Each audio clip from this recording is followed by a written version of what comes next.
और ईमानदारी से, ये आपको पता होना चाहिए, दुनिया को दिखाने के लिए नहीं। दुनिया को तो आप ठग सकते हैं 10 मिनट के लिए, कुछ दिन अंधेरे में रख सकते हैं उसको, लेकिन खुद को कैसे अंधेरे में रखिएगा? खुद को कैसे बता पाइएगा कि तुम जो कर रहे हो वो सही कर रहे हो? अगर आप गलत कर रहे हैं तो आपको पता है कि गलती ये कर रहे हैं, भले ही किसी को ना पता है, आपके माँ बाप को भी नहीं पता है कि आप क्या हैं। तो कहता है कि माँ बाप को सब पता है। माँ बाप के तू जितना बतभी देखा भी उतने ना माँ बाप जाने। माँ कैसे जान जाएगी?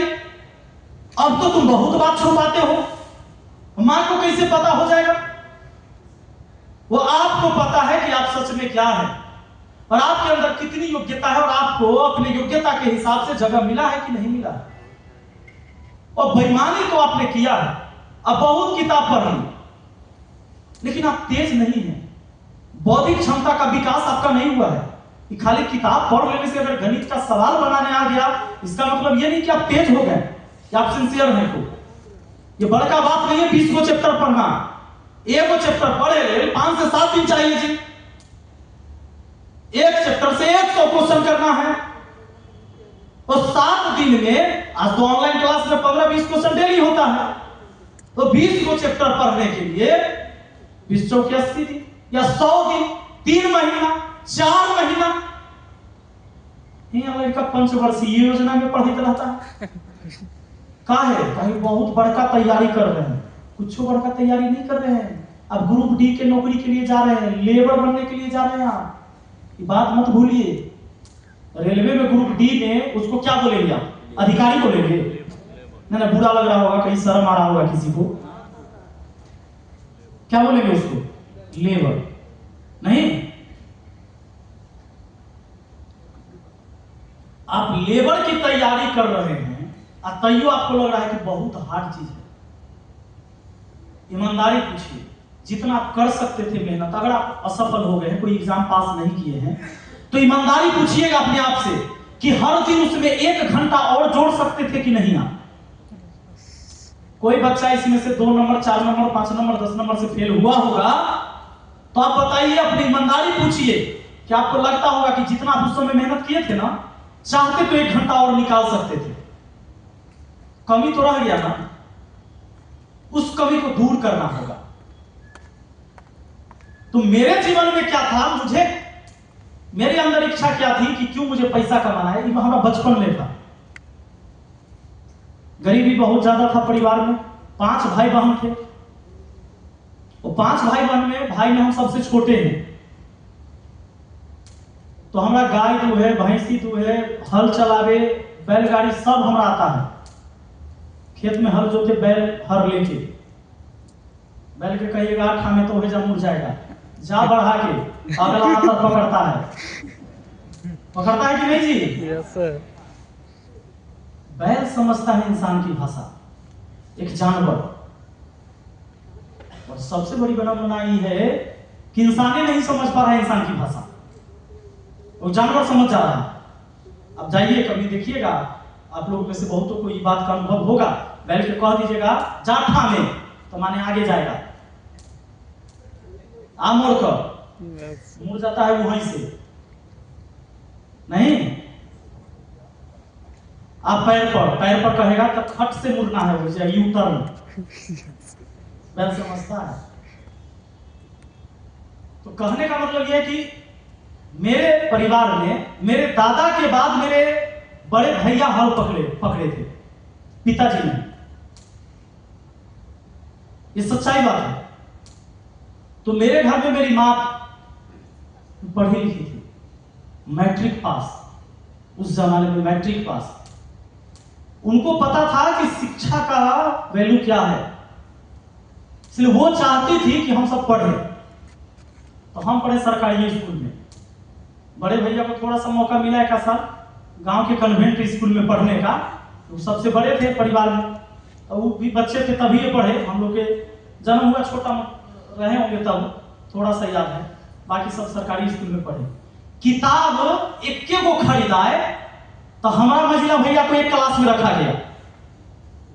बात समझे? यानी चौथा क्लास हम नहीं पढ़े, तीसरा क्लास में हम थे मझिला भैया चौथा में थे तो हम तीसरा से सीधे पांचवा में गए। मझिला भैया चौथा से पांचवा में गए, क्यों? क्योंकि बड़का भैया के जो किताब पांचवा में छोड़े तो वो किताब से हम दोनों भाई पढ़ लेंगे। परिवार की स्थिति ऐसी थी। अब स्कूल में किताब फ्री में भी मिलता है, उस समय नहीं मिलता था फ्री में सब किताब। तो वो स्थिति थी। ये भी ट्यूशन पकड़ाया जाता था कि एक भाई पढ़े जाना और वो आके पढ़ा देगा दूसर के। तो जे में से तेज रहेगा तेज का जाएगा ट्यूशन पढ़े। देखियो मेरी माँ को बुद्धि रहा होगा तब ना, शिक्षा की वैल्यू समझती थी ना, कि जे तेज का रहा ही ना तेज का, तो बड़का भैया को बड़ा डांट पड़ता था पढ़े कि तू है कि बड़, तो तू ही नहीं छोटका के पढ़ाओगे। लेकिन हम लोग भी चाहते थे कि वो जब तो ट्यूशन तो हम हो जाए। तो उस समय मेरी माँ सिलाई करके हम लोग को पेट पालना भी, पढ़ाना भी, और ट्यूशन पढ़वाती थी गांव में हमेशा, कि दोनों जाना ट्यूशन सब दिन पढ़ते। पढ़ने में कोई तेज नहीं थे। ऐसा नहीं था कि हमको गणित खूब अच्छा से पहले से आता था, हम खूब तेज तरार थे, ऐसा कुछ नहीं था। लेकिन गरीबी देखे थे, 2 टाइम खाना मिलता था, तो लगातार या तो 6 महीना रोटी, ना तो लगातार 6 महीना मार भात। मार भात पूछते हैं ना? Yes sir. हाँ, आज हमें अच्छा लगता है। हम अक्सर, और रिवाइट पे यहाँ बैठी हैं, इनको हम कभी कभी कहते भी हैं, इनको भी मजा आता है मारे भात बना देते दाल बनाने में फिर ज्यादा ना परेशानी हो जाता है। तो जिस दिन हम कह देंगे ना कि मार भात बना लीजिए, बड़ा खुश हो जाती है। हमें अच्छा लगता है, काहे कि खाए हुए बचपन से मार भात।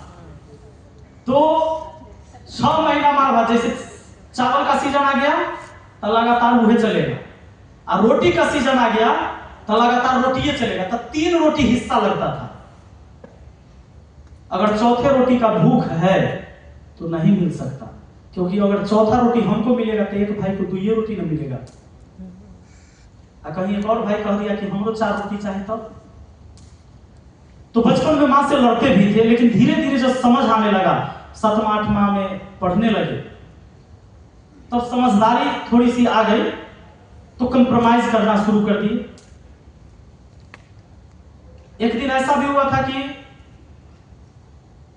डेली शाम में मेरी माँ 10 रुपया देती थी, तो हम आटा लावे जाते थे। हम ही जाते थे दुकान गांव में, लेके आते थे। तो पैसा नहीं था, तो उस दिन उधार नहीं मिला, हम आ गए। तो माँ जो है, हम लोग को ना पपीता छिल के, घर के पीछे उस समय तो मिट्टी का घर हुआ करता था, तो पपीता तोड़ के पपीता छिल के खिला दी। बड़ी दीदी का शादी हो चुका था, 5 भाई बहन में दीदी सबसे बड़ी थी, और 3 भाई और एक सबसे छोटी बहन, तो खिला दी।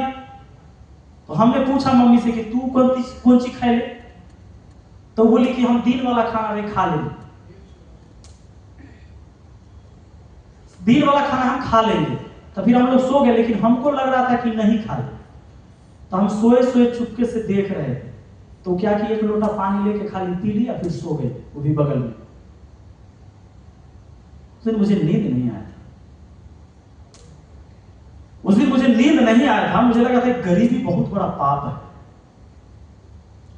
इससे बड़ा पाप कुछ भी नहीं हो सकता है। अगर आज आटा नहीं मिला, कल पैसा ना हो, और कल भी खाने को ना मिले, तो क्या ऐसे ही घर में मेरी मां भूखे सोएगी? और कब तक पेट काट के? मैंने अपने जीवन में निश्चय किया था, मुझे नहीं पता था कि मैं कहां पहुंचूंगा, कहां जाऊंगा, पर यह बात मेरे दिमाग में हर क्षण चलता था कि गरीबी बहुत बड़ा पाप है, परिवार से गरीबी खत्म करना होगा। तो पैसा तो कमाना है बहुत, वो गलत करके भी नहीं कमाना है।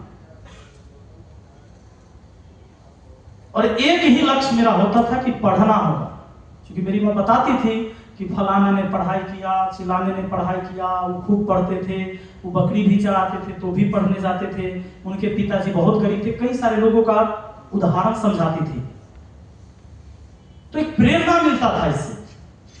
तो वो ये समझाती थी कि वो बहुत गरीब थे, लेकिन पढ़ के बाद में बहुत बड़ा इंजीनियर बने, वो एक दरोगा बने थे, वो स्टेशन मास्टर बने थे।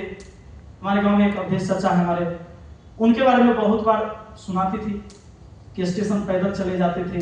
अलुआ होता था पहले तो वैसे ही कच्चे अलुआ खाए चल जाते थे, खाना नहीं बनता था घर में, तो वैसे पढ़ पढ़ के स्टेशन मास्टर बन गए।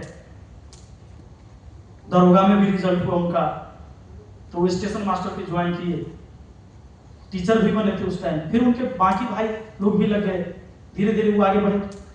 तो एक प्रेरणा मिलता है, वो आंख से जो आप देखते हो ना सामने से, वो सबसे बड़ी सीख है। तो कोई ना कोई आपके समाज में, आपके आसपास ऐसी कहानी है जिसे आप देखकर प्रेरणा ले सकते हैं।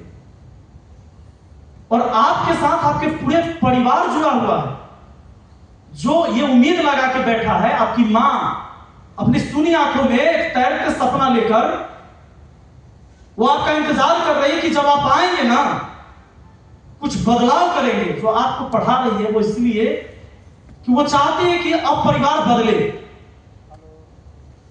सिस्टम भी लाचार है, पर इसी में सरवाइव भी करना है। अब हम लोग यहां से निकल के अमेरिका तो नहीं जाएंगे, ये देश है हमारा, तो सही है या गलत है, रहना यही है, अपनी जिम्मेदारी को निभाना है। और कल आप किसी पद पर जाएं तो पूरी ईमानदारी से वहां काम करें। लड़ाई लड़ना होगा, बिना लड़ाई के जीवन में मजा कहां है। कई बार जो चीज नहीं हुआ हो रहता है उसके लिए लोग हमेशा आपको कहेगा कि पागल है।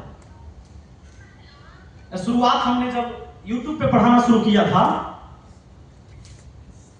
तो बहुत सारे शिक्षक साथी ऐसे थे, अरे मास्टर होके कहीं गाना गाएगा, गाना गा के कहीं पढ़ाया जाता है। मास्टर को गाना नहीं गाना चाहिए, बड़ा शर्म की बात है। एक दो आदमी ने मुझे टोका भी, तो हम बोले कि सर आपके घर में टीवी है? बोला है। फिल्म देखते हैं? ना देखते हैं। पूरा परिवार रहते हैं, कभी देखे पूरा परिवार बैठ के सिनेमा? हाँ देखे हैं। हमें रोमांटिक सीन आता है, अतः फिल्म है तो आएगा करेगा। हम कहते उस समय आपकी बहन भी बैठी है, बेटी भी बैठी है, पत्नी भी बैठी है, आप भी बैठे हैं, क्या करते हैं? तो माने तू टीचर आते तो देखला ही तो गलती ना हो, गा देली तो गलत हो गए। हम गाना गा ली तो बड़ा मुश्किल हो गए। शुरू में हमको भी लग रहा था ना कई बार कि बेकार कर रहे हैं, पता ना हमारा जिद था, हमारा जिद था। हालांकि मेरे मन को जो आया हम किए वैसा ही। हमारा पिताजी बड़ा मना किए, पढ़ाओ मत, तू पढ़ाओ ना, लेकिन हमारा लगता था पढ़ावे के अलावा हमारा कुछ भी नहीं करता है बढ़िया। वो कहते तो कुछ नहीं कर पाओगे। हमारे गुरुदेव हैं माधव सर, एक कहानी हम आपको बताएंगे। जब सर उस समय पटना में पढ़ाते थे तो हम अंत में परेशान होकर हम गुरुदेव के पास आए थे। कोचिंग ट्यूशन में कुछ नहीं होता था, तो पिताजी हमको बड़ा कहे कि तुरंत शराब देते हैं, तू कुछ नहीं करेगा, चुपचाप तू नौकरी नहीं कर रहा है। हम कि हमारा पढ़ाने में मजा आ रहा है, हमारा से होगा ही नहीं। उस दिन हम बहुत हतोत्साहित हो गए थे और गुरुदेव के पास आए। सर हमको वो बात बोले, कहे कि तू जितना बढ़िया पढ़ाता है ना, इस सब के बस की बात नहीं है। नॉलेज भले ही लोगों के पास बहुत होगा, पर तू सिखाता बहुत बढ़िया से, तुमको नहीं छोड़ना चाहिए, तुम पढ़ाते रहो। 2018 में रेलवे वाला वैकेंसी आया था, एलपी वाला। उस समय लोग सब यूट्यूब पर हमारा बहुत सारा वीडियो वायरल होने लगा, पढ़ाते थे। तो 2018 में कोई देखे थे आप लोगों में से? एक आध गो हैं? वो टाइम था,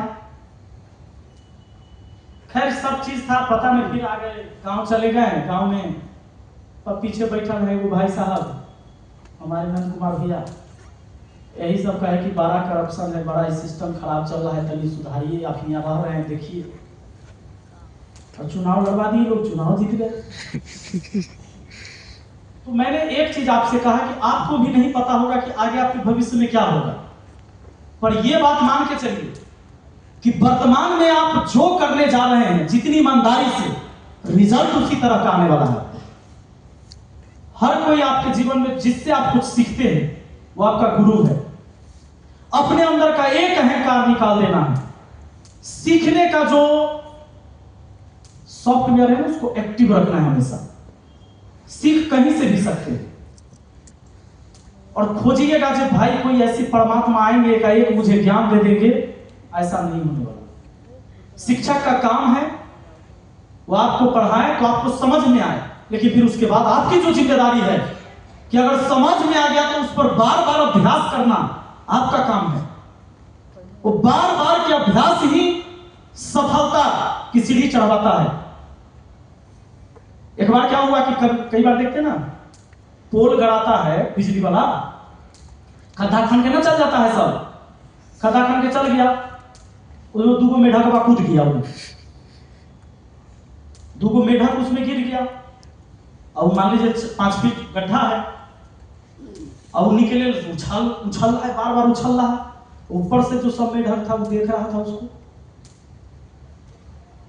देख रहा है, सब माना कर रहा है, बड़ा उछल रहा था, खरोच उरोच लग रहा था, लहू लुहान हो रहा था धीरे धीरे। वो सब ओकर जो साथी सब था माना कर रहा है मेढक को कि पगला गया है, शांत हो जाओ, तरफ तरफ के कहला मर रहे हो, शांत हो जाओ, जब मरना ही है तो कम से कम आराम से मरो। ऊपर से जो सब समझा रहा था ना, तो एगो शांत हो गया, एगो और उछल रहा है, ऊपर से माना कर रहा है और जोर जोर से कि कहला बेचैन गया है, जैसे वो शांत हो गया तू भी शांत हो जो, और उछल रहा है। वो उछलते उछलते एक बार बाहर आ गया, अब सब मुंह फुला लिया, सब मुंह कहला फुला लिया। जानते हैं वो सब परेशान हो गया जो मना कर रहा था से, इस वाला बात काट लग हम मर सके। चाहते होशियार रहिए, केकरो बात नहीं बुझा, दादा थे, चचा थे, पितिया सब गोतिया, केकरो बात नहीं बुझा। एगो शिष्टाचार था ओकरा अंदर, वो अंदर आराम से रहा। हम लोग माना कि ये कहला उछल रहा था, माना करने के बाद भी सब मुंह फुलैले है। तो एगो में से कहा कि हो चचा बच्चों पूछ कर कि कल्ला उछलत रही माना करे के बाद हो, तो ओकरा से बतियाए ना तो बहिरा था, कान से सुनिए नहीं रहा था। तो ऊपर से जैसा चिल्ला रहा था तो ओकरा लग रहा था कि कह रहा है और जोर से, उसको लग रहा था कि उसे कह रहा है और जोर से। इसका मतलब यह है कि समाज की सारी बातें आप लेके नहीं चल सकते। बहुत सारी चीजें होती हैं, माताएं हमारी बैठी हैं यहाँ, बहनें हैं, कई बार ये होता है, कहेगा कि बेटी के घर से ना जाए दिए, बेटी के पढ़े ना दिए, नया नया वीडियो बनाएगा। मोदी जी बोले थे बेटी पढ़ाओ पत्नी न पढ़ाओ।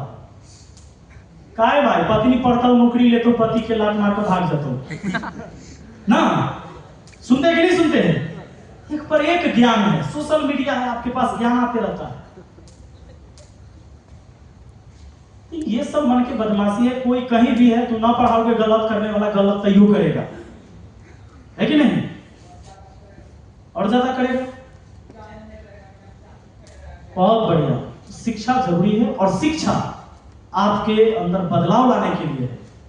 सिर्फ किताब, हिस्ट्री, ज्योग्राफी, बायोलॉजी पढ़ने से काम नहीं चलेगा। आपको एक बेहतर इंसान बनना है, पहले अपने लिए करना है। जब आप खुद मजबूत हो जाएंगे तो ही आप समाज के लिए आवाज बन पाएंगे।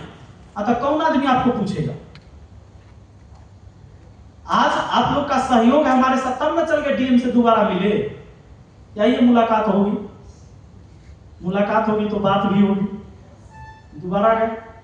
लेकिन अगर मान लीजिए हमारे साथ लोग नहीं खड़ा होते तो क्या वैल्यू थी? मुखिया का औकात है जी डीएम से बतिया लेगा? नहीं। तो अगर आप चाहते हैं आपके समाज में बदलाव आए, परिवार में बदलाव आए, तो पहले लड़ाई आपको ही लड़ना होगा, खुद को बदलना होगा, परिवार बदलेगा, समाज बदलेगा, और देखा देखी भी बदलता है। अगर कोई गरीब का बाल बच्चा पढ़ के अच्छे पद पर चला जाता है तो समाज के लिए उदाहरण बनता है वो, कि गरीब के बच्चा पढ़ लिखे, रिक्शा चलाने वाला के बच्चा पढ़ लिखे, तो मजदूर आदमी था ओकर बेटी बैंक पीओ बन गई, तो बाकी लोग भी उस समाज में देखा देखी कहता कि उतना औकात तो हमरो है, हमहू बेटी के पढ़ा सकते हैं। लेकिन अगर कोई अमीर आदमी का बाल बच्चा बड़े पद पर जाता, आईएएस आईपीएस बन जाए, समाज में बदलाव नहीं आता है। आदमी ऐसे सोचता है अरे ओकर बाप नेता रहे, पैरवी से हो लोग होते खरीद को होती सी, समाज में कोई बदलाव आया उससे? और क्या हुआ? हौसला टूटा समाज का। तो जैसे ही आप गरीब परिवार से आए हैं, आप नायक हैं, आप हीरो हैं। यह अपॉर्चुनिटी आपको मिली है कि आप गरीब परिवार में पैदा लिए हैं। यह अपॉर्चुनिटी है आपके लिए। जब आप कुछ करेंगे तो समाज के लिए उदाहरण बनेंगे और तब जाकर आपका जीवन एक समृद्ध बनेगा। लोग विरोध करेंगे जब आप नया करेंगे, अलग करेंगे। आप बड़ा ख्वाब देखेंगे, गांव के लोग का कहेगा बाप बनिहारी करता था, चला है दरोगा बने। पता है समझ में? वो कहते कि हर वक्त का तूफान ठहरेगा, तेरी मंजिल भी रोशन होगी। हर वक्त का तूफान ठहरेगा, तेरी मंजिल भी रोशन होगी। तू खुद से तभी तो जीतेगा जब सारी दुनिया तेरी दुश्मन होगी।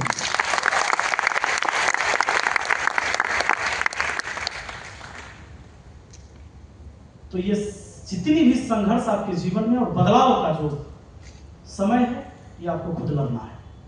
बहुत ज्यादा समय हुआ है और हम बहुत समय भी आप लोगों से ले लिए हैं।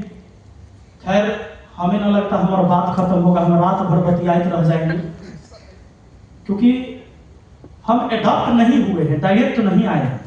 बड़ा ठोकर खाते खाते हम यहाँ पहुंचे हैं और ये लड़ाई जारी रहेगी। मैं ईश्वर से कामना करता हूं कि मेरे अंदर बस इतनी सद्बुद्धि दे कि मैं नेक रास्ते पर चलूं, सही करने का प्रयास करूं। मैं सब कुछ नहीं बदल सकता हूं, पर मेरे जीवन में जितना हमसे बदल सके मैं बदलने का प्रयास करूंगा। और हम हमेशा आप लोग के साथ हैं, ऑनलाइन जुड़े हुए ही हैं आप लोग, एग्जाम से लेकर नौकरी तक, आगे शादी विवाह में भी बुलवाइएगा, बाराती उराती, है ना। और हम चाहेंगे कम से कम जिन्होंने मेरे अंदर ये सारे ज्ञान को डाला है, तो गुरुदेव से एक बार आपको मिलवाएं। तो माधव सर को हम आमंत्रित करना चाहेंगे, गुरुदेव आप आए और एक बार आशीर्वाद इन लोगों को दीजिए जैसे आप